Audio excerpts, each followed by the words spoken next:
Ya, selamat malam kelas TIS 17-2. Assalamualaikum warahmatullahi wabarakatuh.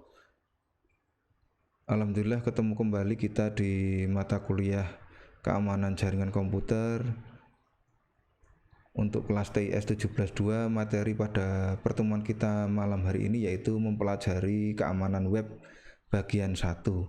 Berarti nanti ada bagian 2 ya, nanti ada bagian 2. Jadi ini nanti akan saya bagi 2 karena banyak materinya dari keamanan web ini. Nah, mengapa keamanan web itu kita perlu pelajari ya? Jadi web ya sudah terbiasa kita gunakan di kesempatan apapun juga pada saat ini. Di sana menawarkan ada berbagai macam kemudahan-kemudahan untuk nantinya kita mendapatkan informasi yang kita butuhkan. Tetapi di balik kemudahan-kemudahan itu ternyata web ini banyak kelemahannya. Banyak yang sudah mengalami yang namanya gangguan-gangguan yang mengakibatkan kerugian yang tidak sedikit. Nah, apa yang nantinya menjadi penyebab kekurangan atau kelemahan dari web itu? Dan solusinya nanti bagaimana kita untuk mengakali supaya keamanan web itu dapat tetap terjaga. Nah, itu nanti akan saya sampaikan di materi keamanan web ini. Oke, untuk bahan sudah kita siapkan di Classroom. Silakan nanti bisa dibuka di Classroom. Bahan materi yang sudah saya siapkan bisa nanti di-download atau hanya dilihat secara online juga boleh.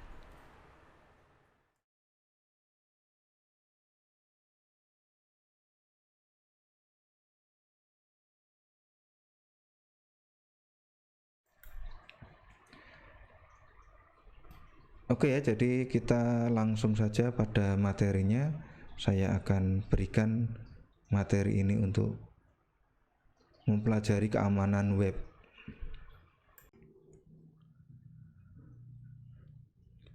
Keamanan web bagian yang pertama atau 1.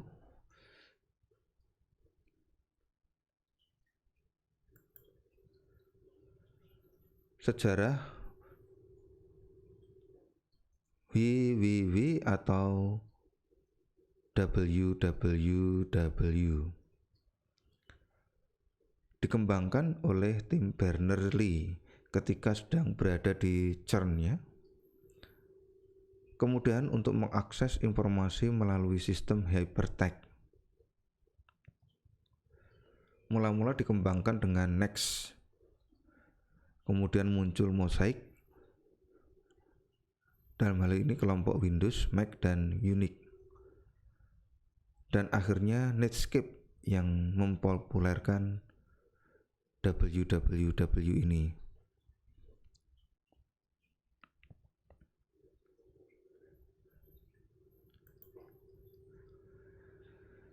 Sistem dari www atau www, arsitektur sistem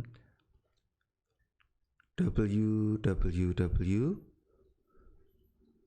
Yang pertama ada server. Bisa menggunakan Apache atau IIS.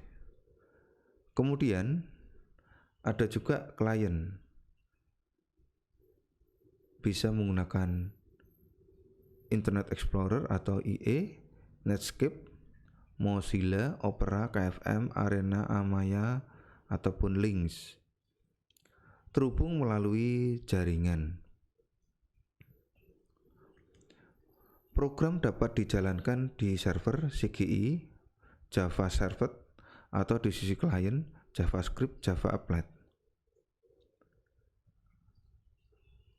Jadi sistem yang dikembangkan oleh www ini ada 3 yang harus dipenuhi ya syaratnya. Yang pertama ada server, kemudian nanti ada klien, browser biasanya ya, kemudian terhubung melalui jaringan.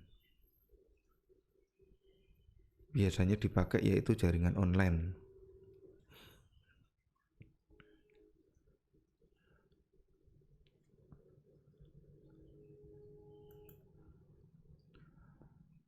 asumsi dari pengguna www itu tadi ya, server dimiliki dan dikendalikan oleh organisasi yang mengaku memiliki server tersebut. Dokumen yang ditampilkan bebas dari virus atau itikat jahat lainnya. Server tidak mencatat atau mendistribusikan informasi tentang user, misalnya kebiasaan browsing. Jadi ini asumsi dari pengguna.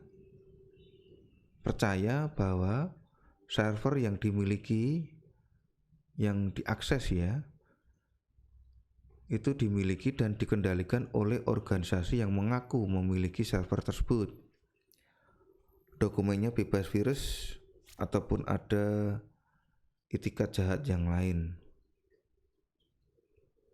Kebiasaan user pengguna itu tidak dicatat.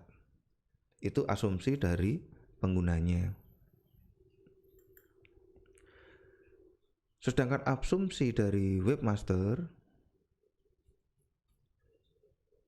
pengguna tidak mencoba merusak web server atau mengubah isinya. Pengguna hanya mengakses dokumen yang diperkenankan. Identitas pengguna itu benar. Jadi ini asumsi dari webmaster yang mendesain web, yang membuat rancangan konten dari web, di mana beranggapan bahwa pengguna tidak mungkin akan merusak web server ataupun nanti mengubah isinya. Pengguna juga asumsinya hanya mengakses dokumen yang diperkenankan saja atau yang diinginkan saja. Identitas pengguna selalu dianggap benar.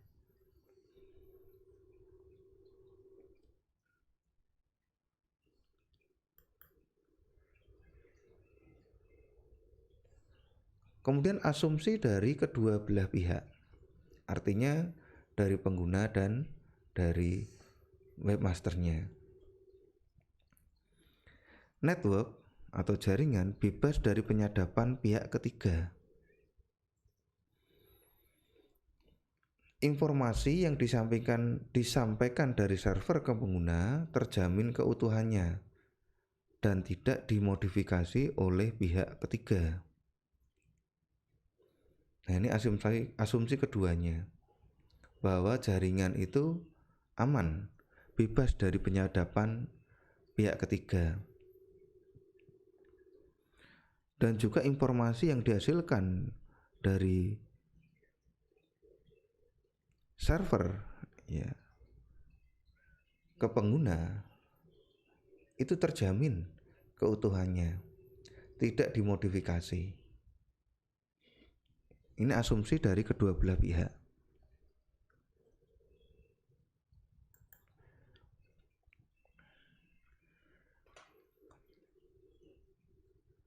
Keamanan server dari www.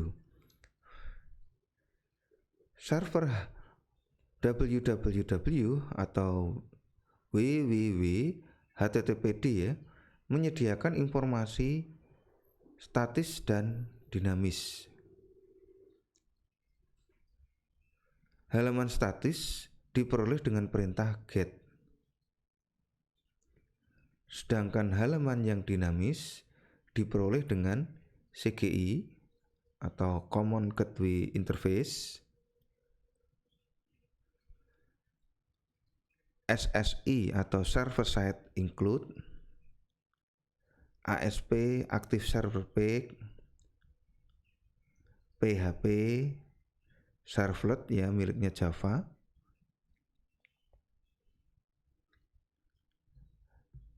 Ya, jadi keamanan server memiliki ada dua informasi, yang statis maupun yang dinamis. Yang statis itu berarti kan tetap ya, tidak berubah. Tetapi ada juga yang dinamis, berubah terus. mengikuti dari atau menyesuaikan dari informasi yang ingin disampaikan. Nah, perintah yang biasanya digunakan kalau yang statis tadi disebutkan ada yang menggunakan get, sedangkan yang dinamis menggunakan CGI, SSI, ASP, PHP, ataupun juga servlet.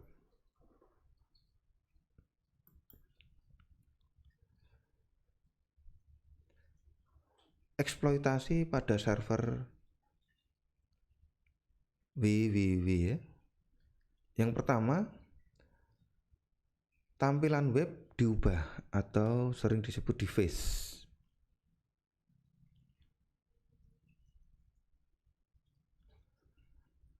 Dengan eksploitasi di scriptnya, privilege-nya, ataupun operating system di server. Situs yang sudah di deface ada dalam koleksi ini, www.aldas.org. Eksploitasi server www yang lain ada juga informasi bocor. Misalnya laporan keuangan yang semestinya hanya dapat diakses oleh orang atau bagian tertentu, ternyata bisa dilihat oleh orang yang tidak berhak. Ini yang sering terjadi. Tampilan web yang diubah atau deface maupun ada informasi yang sengaja dibocorkan atau dibaca orang lain tanpa izin.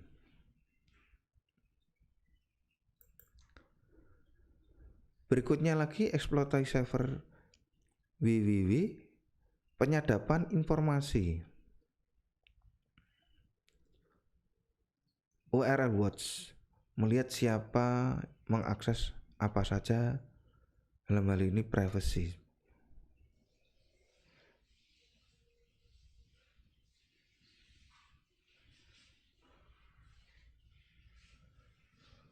Jadi dapat diketahui siapa yang mengakses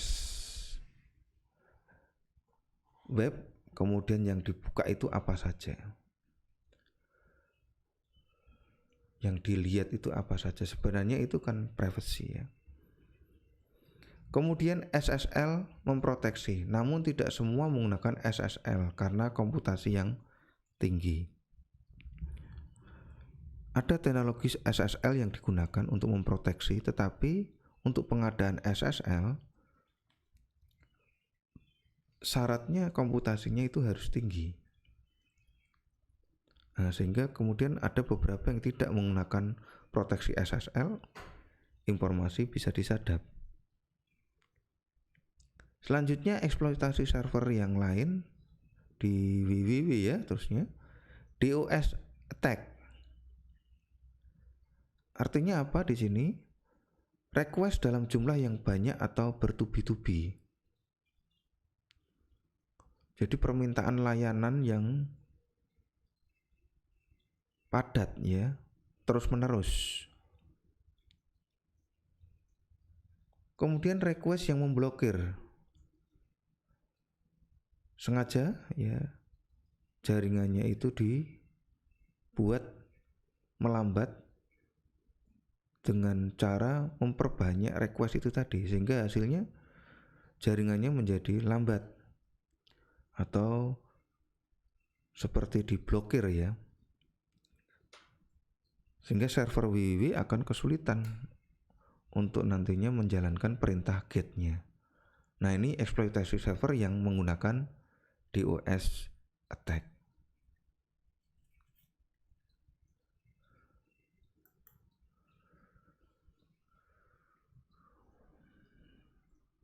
Eksploitasi server www yang lain digunakan untuk menipu firewall.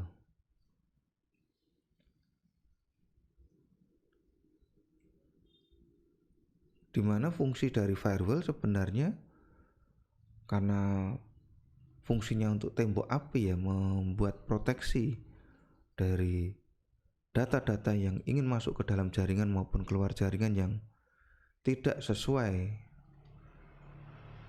atau tidak memiliki otoritas, sengaja diciptakan ada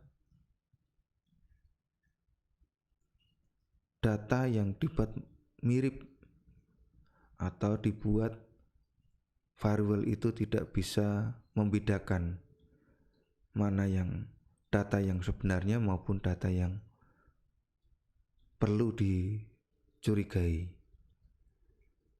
karena dibuat untuk sengaja menipu variabel supaya bisa keluar masuk ke dalam jaringannya.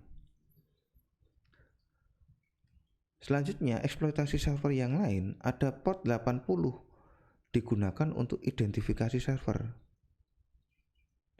karena biasanya dibuka di router atau firewall.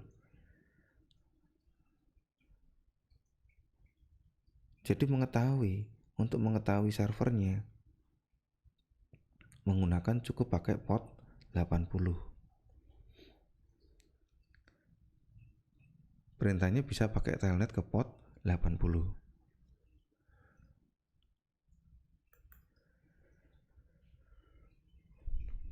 Kemudian bagaimana caranya untuk mengurangi resiko ya dari keamanan web itu tadi? Yang pertama, bagaimana membatasi aksesnya menggunakan akses kontrol atau kontrol akses, dengan membatasi hanya IP tertentu yang dapat mengakses server.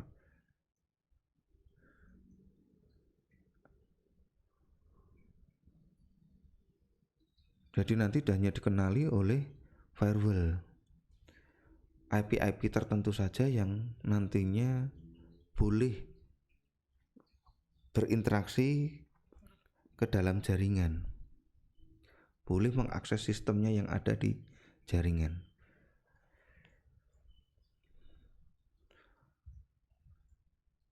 Bisa juga via user ID dan password di HTTP access ya biasanya pengaturannya.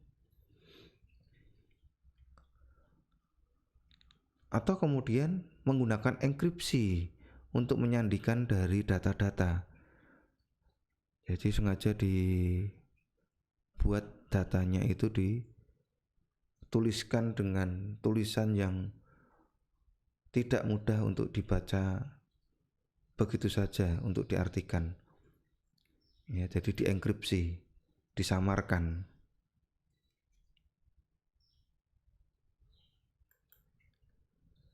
Kita lihat coba pengaturan yang ada di HTTP Access yang berada di Apache.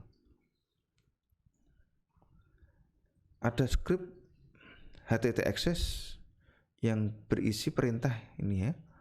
Ada auto user file home joko.pasmi, out group file dev null, out name petik khusus untuk tamu Joko, out type basic, limit get, nah, dibatasi pakai limit ya, recur user tamu.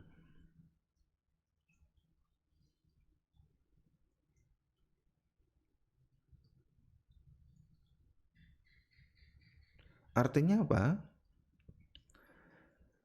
Dipakai untuk membatasi akses ke user tamu dan password, di mana perintahnya dipakai untuk menyimpan passwordnya itu di .pasmi.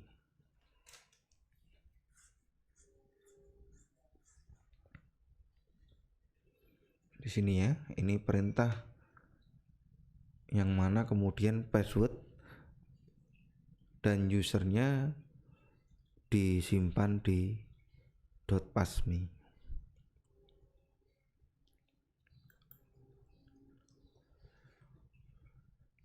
Secure Socket Layer atau SSL. Teknologi ini nanti bagaimana mengamankannya?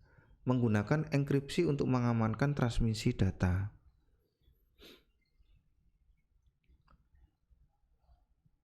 Pengembang pertama dikembangkan oleh Netscape. Implementasi gratis tersedia ya. Ada namanya Open SSL. Jadi data-data yang dikirimkan ya itu sudah dalam kondisi terenkrip kalau kita menggunakan secure socket layer. Kalau nanti pengembangannya membutuhkan komputasi yang tinggi ya, kita menggunakan saja yang sudah tersedia dan gratis, menggunakan yang Open SSL.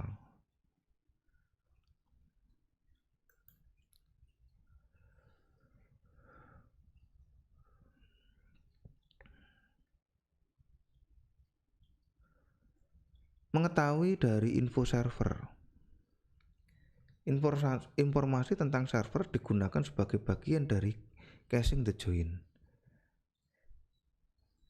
Jadi untuk bisa mengetahui atau untuk bisa terhubung ya dengan server, yang pertama kita harus lakukan bisa juga menggunakan atau mengetahui dari info servernya terlebih dahulu dengan cara memberikan perintah HTTP langsung via telnet atau menggunakan program NC atau Ogre.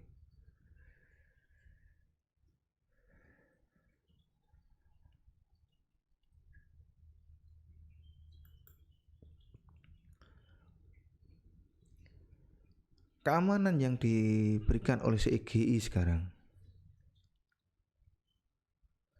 CGI digunakan sebagai interface dengan sistem informasi yang lain seperti Gopher dan Wise.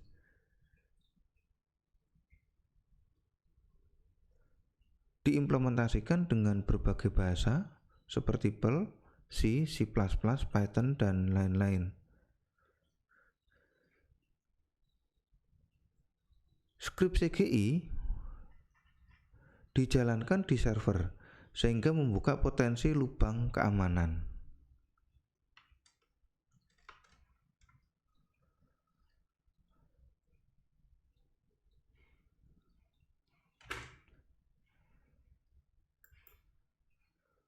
Lubang keamanan dari CGI.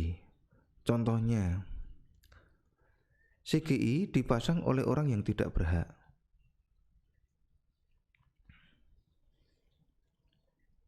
CGI dijalankan berulang-ulang untuk menghabiskan resource CPU dan disk. Ini yang terjadi seperti DOS akhirnya. Masalah situ ID CGI di sistem Unix, di mana CGI dijalankan oleh user ID web server.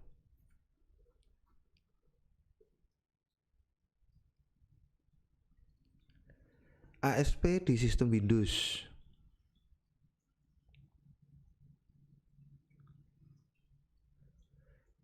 Guestbox abuse dengan informasi sampah.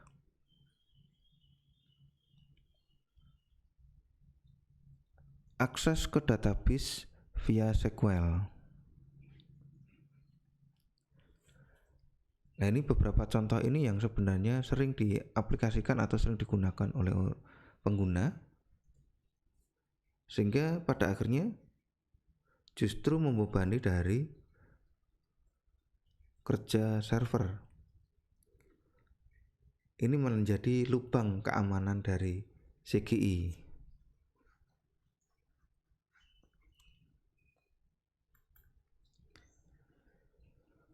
Sedangkan keamanan dari klien ya www pertama berhubungan dengan masalah yang namanya privacy. Terdapat cookies untuk men-tracking kemana saja browsing. Jadi kegiatan dari klien tercatat semua ya pada saat membuka web di dalam cookies atau remahan roti, bekas-bekasnya ya atau historinya, atau di sini cookies yang menyebutnya biasanya. Jadi mudah untuk men-tracking kemana saja atau apa saja yang dibuka oleh pengguna atau klien. Selanjutnya terjadi pengiriman informasi pribadi. Bisa saja ketika kita mengakses web itu, salah satunya web yang ada informasi pribadi. Misal kita mendaftarkan ada e-banking ya, via online ataupun yang lain ya. Misal kita e-commerce menyebutkan ada data-data kartu ya, kartu belanja maupun mungkin kartu identitas. Nah, karena tadi ada cookies ya, apa yang tadi kita tuliskan, apa yang kita kirimkan bisa di tracking. Nah, ini ada kaitannya dengan masalah privacy untuk klien.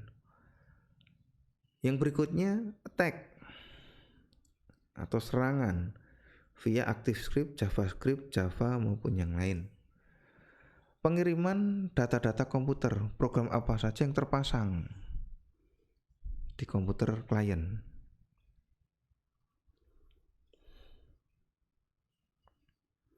DOS attack, membuka Windows yang banyak.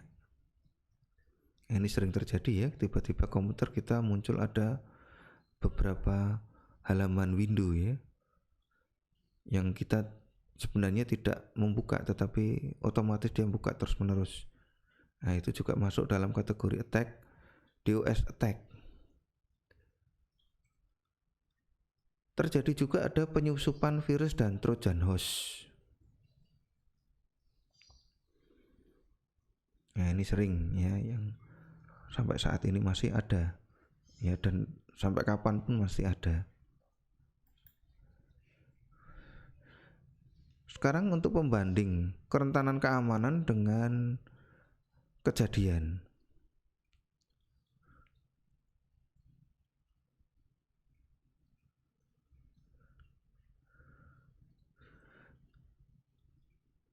Kerentanan keamanan ya di sini digambarkan ya, yang warnanya biru. Kemudian kejadiannya ini yang warnanya pink. Ya. Kejadiannya semakin lama semakin banyak. Kerentanan keamanannya sebenarnya tidak terlalu banyak, tetapi kejadiannya bisa meningkat dalam hitungan tahun ya, tidak hanya 10-5 tahun, per tahun itu naik ya. Kejadian-kejadian yang ada kaitannya dengan keamanan. Jadi semakin lama semakin banyak kejadiannya. Kita tahu kerentanannya, tetapi yang terjadi justru semakin banyak.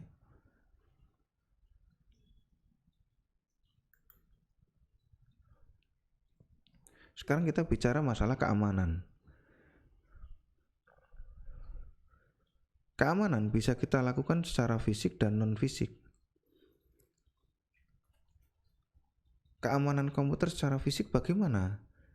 Kita bisa amankan bagaimana supaya tidak, atau kalau nanti ada kejadian bencana alam ya, kita amankan. Bagaimana mengamankan? Kita amankan dari yang namanya pencuri. Kita amankan adanya serangan atau bom. Keamanan yang mungkin ada kaitannya dengan ruangan yang harus ber-AC. Jadi komputernya tidak cepat rusak. Itu wujudnya fisik. Yang lain ada keamanan yang non fisik. Biasanya berupa sistem informasinya. Nah, kalau bicara masalah sistem informasi, berarti kita harus mengamankan dari sisi software dan datanya. Aplikasi jangan sampai kemudian crash, tidak bisa diakses. aplikasi tidak terjadi error. Data-data harus terjamin. Ada backup yang harus selalu rutin dilakukan. Nah, itu keamanan sistem informasi yang non-fisik.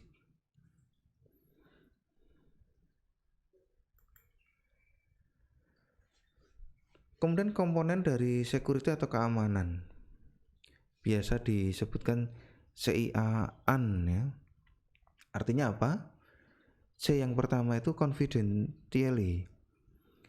Akses terhadap sistem komputer tidak boleh dilakukan oleh unauthorized parties.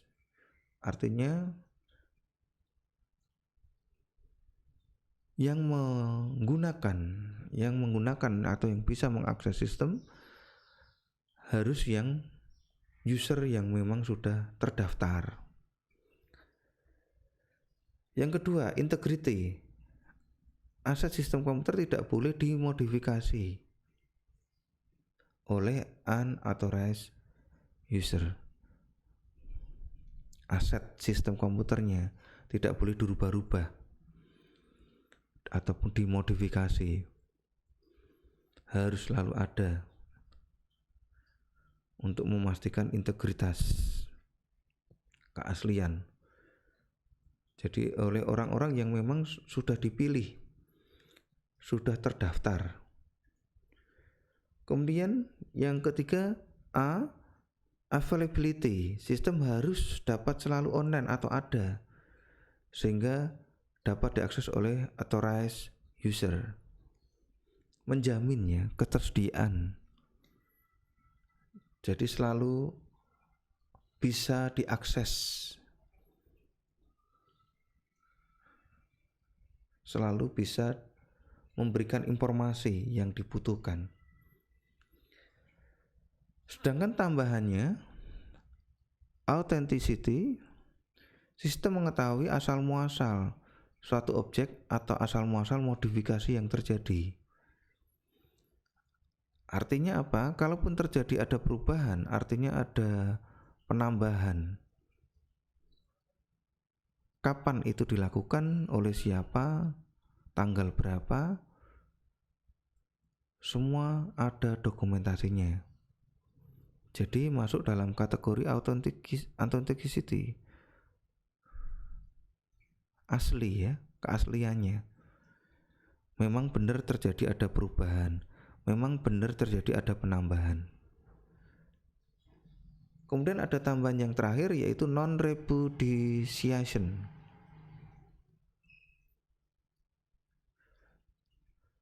Tidak bisa menyangkal atau menyanggah. Seseorang atau sesuatu tidak dapat menyanggah bahwa dia melakukan sesuatu. Jadi pengguna yang menggunakan jaringan ketika mereka masuk, mulai dari masuk pertama kali sampai kemudian bertransaksi, berinteraksi di dalam jaringan, semuanya harus ada catatannya. Kapan waktunya, kemudian apa saja yang dia lakukan, kemudian file ataupun data apa saja yang diakses, atau dia mengirim file apa saja, mengambil atau mengcopy file apa saja, itu semua tercatat semua, sehingga tidak ada lagi penyanggahan.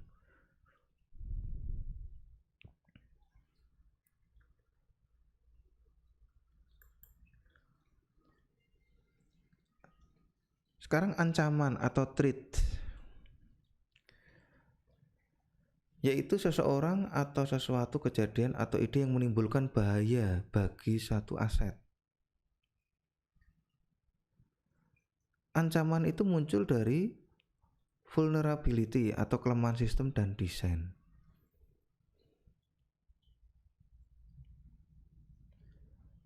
Jadi setelah kita juga tadi sudah mengetahui kerentanan atau kelemahan dari server ataupun dari sisi klien, muncullah yang namanya ancaman. Nah, adanya serangan atau attacks itu realisasi dari yang namanya threat atau ancaman. Jadi begitu sudah tahu ada kelemahannya dari sebuah sistem, atau desain sebuah sistem, tinggal menunggu waktu saja bahwa nanti akan muncul yang namanya serangan atau attack. Karena serangan atau attack itu realisasinya dari threat. Jadi ancaman atau threat itu sebenarnya kita sudah harus ketahui terlebih dahulu, supaya nanti kalau terjadi yang namanya serangan atau attack, kita sudah mengantisipasi atau sudah siap, atau bahkan menutup kelemahan sistem ataupun desain yang kita buat, sehingga tidak akan terjadi adanya attack atau serangan.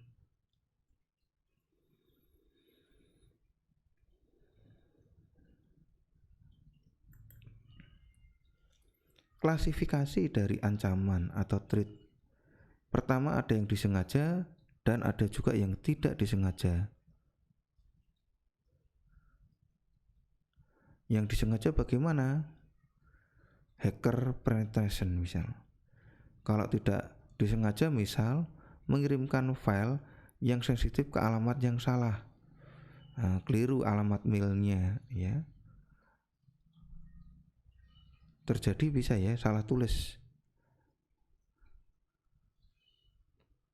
Jadi itu kejadian dari ancaman yang tidak disengaja, kita nggak tahu, ya, atau bukannya tidak tahu tapi salah ketik, ya, menuliskan alamat yang salah, akibat kemudian terkirimkan, padahal yang kita kirimkan itu kita nggak tahu siapa.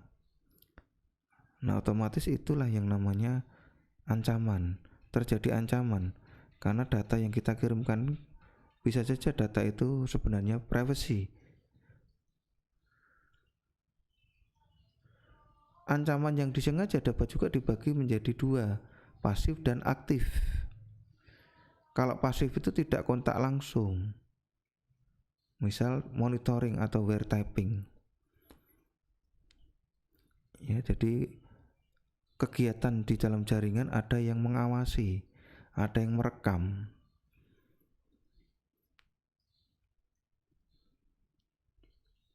Kemudian aktif, kontak langsung, mengubah nilai transaksi finansial. Jadi angka yang dihasilkan dari sebuah transaksi itu dengan mudah bisa diganti. Kelemahannya di situ. Sehingga itu menjadi ancaman sebenarnya. Kalaupun nanti itu diganti, langsung bisa diganti, itu menjadi ancaman yang sengaja aktif. Karena bisa kontak langsung, bisa dirubah.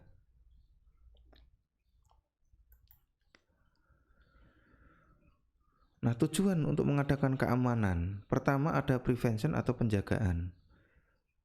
Prevention attacker from violating security policy. Ya, jadi menjaga dari serangan, ya, terhadap kebijakan keamanan. Tujuan keamanan yang lain bagaimana? Untuk detection atau mendeteksi adanya serangan.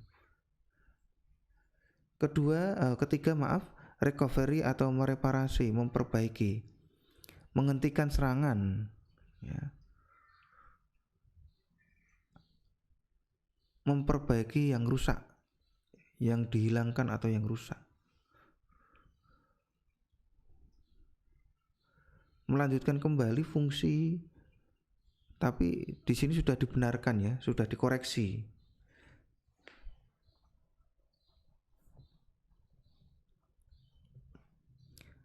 Mereparasi atau kemudian kita merecovery, mengembalikan ke bentuk awal kembali. Tetapi juga dilakukan perbaikan-perbaikan keamanan tentunya.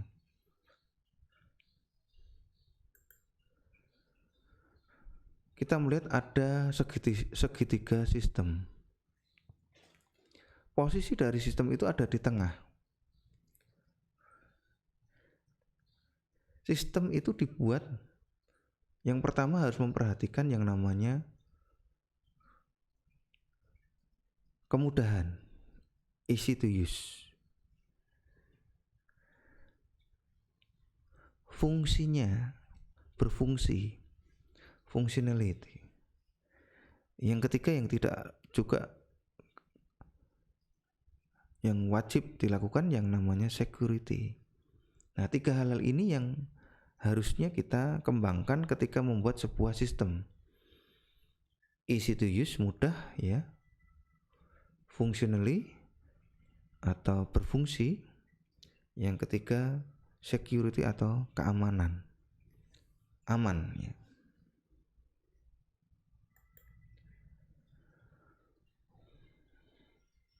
Tahapan-tahapan pada saat dilakukan yang namanya penyerangan. Yang pertama, reconnaissance ya. Mengumpulkan data mengenai target, bisa aktif dan pasif tadi.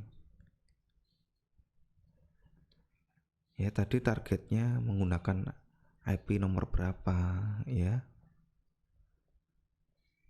Kemudian ya menggunakan web browsernya apa gitu ya. Kemudian berikutnya scanning. Tanda dimulainya serangan, berusaha mencari jalan masuk, pintu masuknya di mana. Dicari pintu celah-celah yang lemah, yang kosong, yang tidak ada penjaganya. Kemudian tahapan yang lain ada gaining access, mendapatkan target. Maintaining access, mempertahankan akses dengan berbagai cara, termasuk menanamkan program dan memperbaiki kelemahan. Ya, jadi seandainya ketahuan, dia berusaha untuk bersembunyi, berusaha bagaimana supaya nanti tetap bisa bertahan di situ. Cover and track, menutupi jejak mereka. Nah, ini yang dilakukan, tahapan-tahapan penyerangan.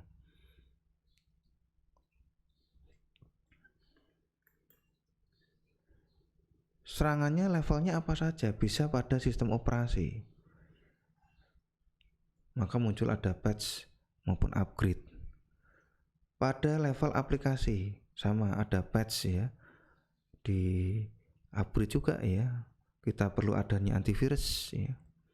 Level sering wrap code, menggunakan program-program bantu untuk serangan. Yang terakhir ada level pada kesalahan konfigurasi. Pod service yang biasanya diserang. Nah, ini yang ada di setiap komputer ya. SMTP server ada di port 25. Biasanya itu dipakai untuk email ya. Jadi seolah-olah nanti ada email yang masuk yang sepertinya email itu dari seseorang yang penting ya, dari perusahaan tertentu yang menawarkan pekerjaan ataupun menawarkan semacam hadiah ya, dan juga yang lain. RPC server port 111, NetBIOS port 135, 139, 449, 445 maaf. Biasa diserang yang namanya blaster worm, saucer worm, pintu masuknya lewat itu. Kemudian ada FTP server port 20 dan 21. SSH server port 22 ya. Web server port 80 dan 443 ya, ini yang kita bicarakan di sini ya, sering menggunakan port 80.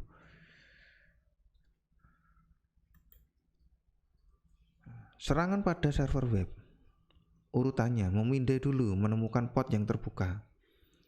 Cari tahu apa yang berjalan di port terbuka, atau di sini mau direbut ya. Kemudian cari profil dari server, apakah dia pakai Windows, pakai Linux, atau pakai yang lain. Kemudian selidiki kelemahan pada port. Biasanya pada default konfigurasi. Password user masih tetap tidak dirubah ya. Buffer overflow ya. Baru lakukan yang namanya penyerangan. Memodifikasi macam-macam atau menghentikan layanan dan yang lain.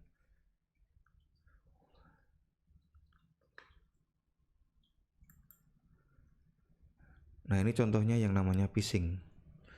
Seolah-olah ini ada pengirim ya, IP, padahal belum jelas ini alamatnya ya. Dan seolah-olah segera untuk kita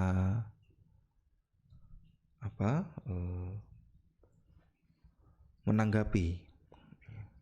Kemudian pengirimnya dari Amerika, tetapi tanggal yang dipakai bukan tanggal format Amerika. Nah, ancamannya muncul seketika dia menawarkan yang namanya gratis, ya, fees atau biaya. Ada mendapatkan biaya. Mendapatkan apa kok biaya ini? Ya, mendapatkan ada hadiah. Kemudian ditawarkan juga ada link yang digunakan untuk mengakses, untuk bisa masuk dalam jebakannya. Farming, ya, merubah situs ini, ya, tampilan situs sengaja dirubah. Ini masuknya seharusnya user ini pengennya ke Nice Bank, tapi ternyata dialihkan ke N1 bukan I, ya, mirip Nice Bank tapi tulisannya ada satunya. Nah, pada saat itulah terjadi yang namanya serangan. Kemudian peminjaman lewat URL sering terjadi ketika kita menggunakan gambar yang bersama-sama, dipinjam lewat URL, sehingga akibatnya apa? Pemilik berkas bandwidthnya banyak digunakan. Auditing sulit dilakukan oleh pemakai biasa tanpa akses ke berkas log atau referrer, ya, karena gambar ini tidak gambar miliknya lewat hyperlink, ya. Makanya kemudian pemilik gambar itu yang nantinya akan dirugikan. Kelemahan dari keamanan aplikasi web. Pertama, ada masukan input yang tidak tervalidasi. Ada broken access control, pengelolaan autentikasi dan session yang tidak baik. Cross-site scripting, buffer overflow, injection flow, penyimpanan yang tidak aman, denial of service, pengelolaan konfigurasi yang tidak aman. Ini yang terjadi kelemahannya pada aplikasi web. Jadi aplikasi yang bisa mengakses web, ya. Input yang tidak divalidasi itu maksudnya apa? Aplikasi web tidak menerima data dari HTTP request yang dimasukkan oleh user. Hacker dapat memanipulasi request untuk menyerang keamanan situs karena tidak divalidasi. Yang diperhatikan ketika mengelola validasi tidak cukup hanya bergantung pada script client side yang biasa digunakan untuk mencegah masukan form ketika ada input yang invalid. Penggunaan kode invalidasi untuk memeriksa masukan tidak mencukupi. Jadi hati-hati, ya, ketika kita menciptakan sebuah aplikasi web, ada kelemahannya, khususnya pada input validasinya. Broken access control. Pada aplikasi yang membedakan akses dengan menggunakan perbedaan ID, hanya menggunakan satu halaman untuk memeriksa user. Jika user berhasil melewati halaman login, maka dia bebas melakukan apa saja. Permasalahan yang lain muncul, ID menjadi tidak aman. ID bisa ditebak. Izin file atau file yang berisi daftar user bisa dibaca orang lain. Nah, ini padahal penggunaan ID sangat penting sekali, ya, yaitu user dan password.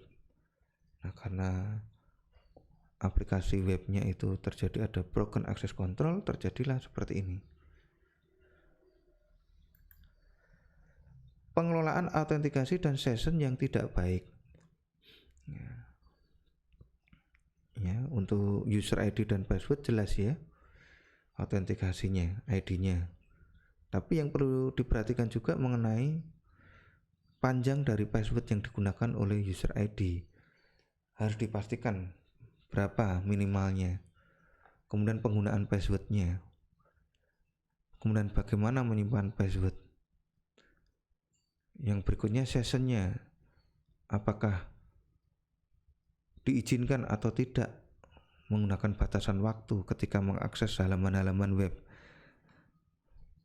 dari user ID yang saat ini aktif, ada batasannya enggak, berapa kali, berapa lama. Nah, itu nanti kita lihat di sessionnya.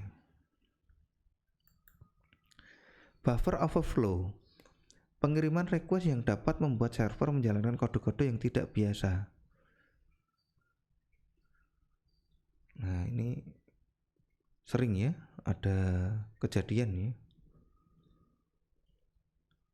server menjalankan sesuatu yang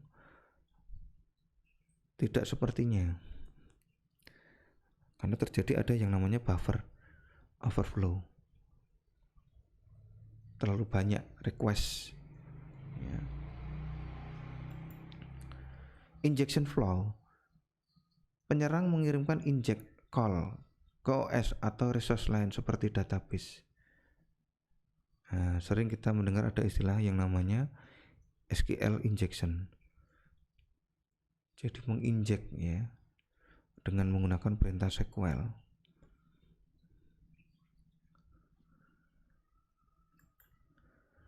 Pengelolaan konfigurasi yang tidak aman. Keamanan server juga menjadi hal yang penting dalam hal keamanan aplikasi webnya. Beberapa kesalahan dari konfigurasi pada server: adanya lubang keamanan yang tidak ditambal, patch ya, izin file dan directory yang tidak baik, pengaturan dari akses kontrol biasanya ini ya, account default dengan password default. Nah, ini sering juga dilakukan. Password adminnya ya, ketika masuk ke server itu tidak dirubah, maupun akun adminnya tidak diganti atau tidak ditambahkan ataupun yang lain. Itu menjadi beberapa kesalahan dasar dari konfigurasi yang ada di server.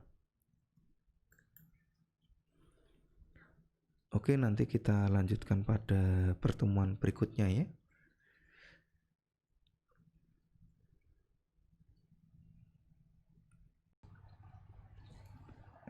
Ya, kepada semua mahasiswa yang pada malam hari ini mengikuti perkuliahan ini sampai usai dan juga ikut berkomentar, saya ucapkan terima kasih ya.